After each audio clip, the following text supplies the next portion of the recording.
Kemudian yang kedua, mereka percaya kepada khurafat.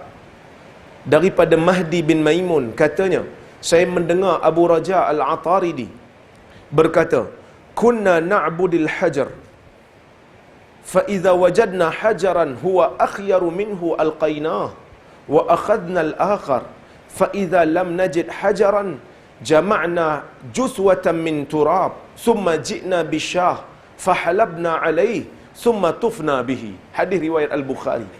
Abu Raja Al-Ataridi, seorang tabi'in yang digelar sebagai mukhadram. Dia hidup di zaman Nabi tetapi dia tidak pernah berjumpa dengan Nabi sallallahu alaihi wasallam. Maksud dia tabi'in, tetapi tabi'in yang special lah, dia mukhadram. Dia kata apa? Dia kata, kunna na'budul hajar. Kerana Abu Raja dia pernah hidup di zaman jahiliah sebelum dia masuk Islam. Dia kata, dulu ni kami banyak sembah batu. Kami selalu sembah batu. Fa idza wajadna hajaran huwa akhyaru minhu alqainah. Apabila kami sembah batu, tiba-tiba kami jalan-jalan jumpa batu yang lebih bernilai, kami akan buang batu yang lama, kami akan ambil batu baru ni. Wa akhadna al-akhar, kami akan ambil, kami akan sembah pula. Fa idza lam najid hajaran, kalau kami pergi ke mana-mana kami tak jumpa batu untuk disembah, jama'na juswatan min turab, kami akan kumpul gumpalan tanah. Kami akan kumpul gumpalan tanah. Summa ji'na bisyah fahalabna. Kemudian kami ambil kambing, kami akan perah susu kambing. Kami akan fahalabna alaih, kami akan perah susu kambing betul-betul di atas tanah tu.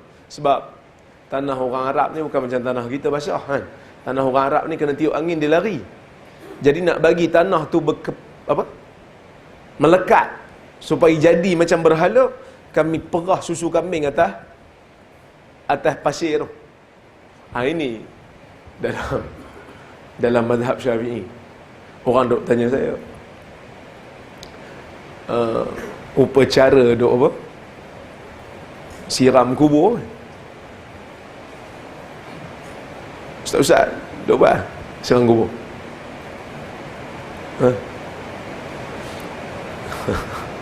Siram kubur ni sebenarnya untuk apa? Siram kubur ni untuk bagi tanah melekat. Dia bukan ada upacara khusus. Nabi siram kubur anak dia Ibrahim berdasarkan riwayat, nak bagi tanah tu melekat. Dia bukan ada upacara mesti air Yasin dengan air tu. Dalam riwayat tu pun tak cerita mesti air Yasin, mesti balut dengan kain putih dah, mesti bergilir-gilir jeruh dah. Dia nak bagi tanah melekat supaya tanah tu tak lari ditiup angin lepas daripada dikebumikan. Tapi kita duk buat macam upacara khusus kan. Mula-mula sekali isteri siram. Jangan siram bagi habis. Setelah siram bagi habis, anak-anak akan kecil hati. Sebenarnya tak pun.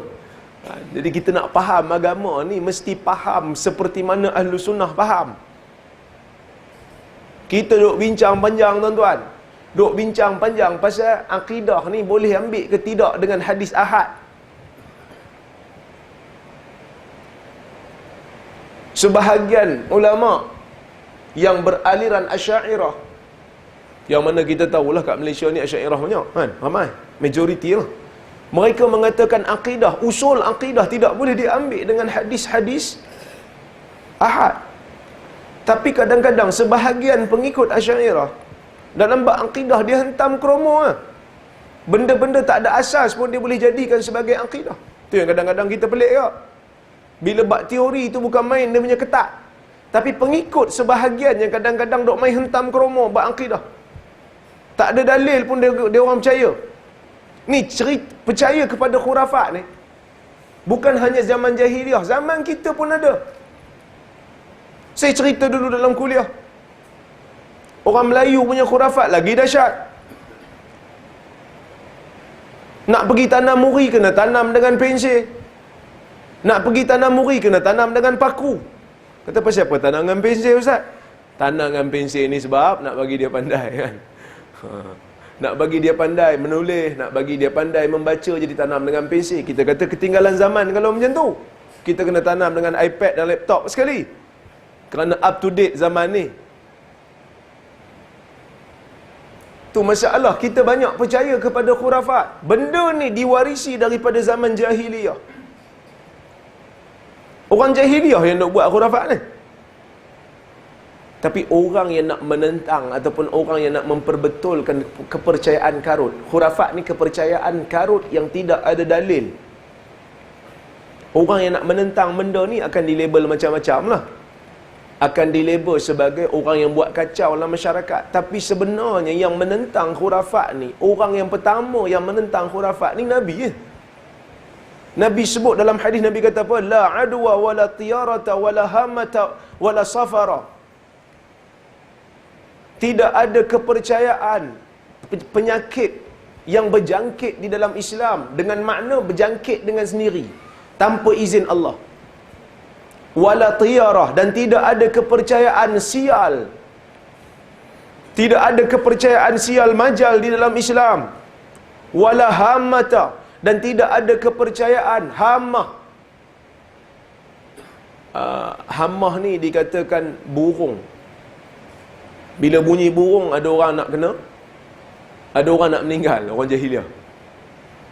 Wala safara, tidak ada kepercayaan bulan Safar membawa bala. Dan tuan-tuan, benda ni kadang-kadang ustaz-ustaz pun duk percaya. Kalau nak kahwin jangan bulan Safar, nak pindah rumah jangan bulan Safar. Pasal apa bulan Safar tak boleh? Sebab bulan Safar bulan bala.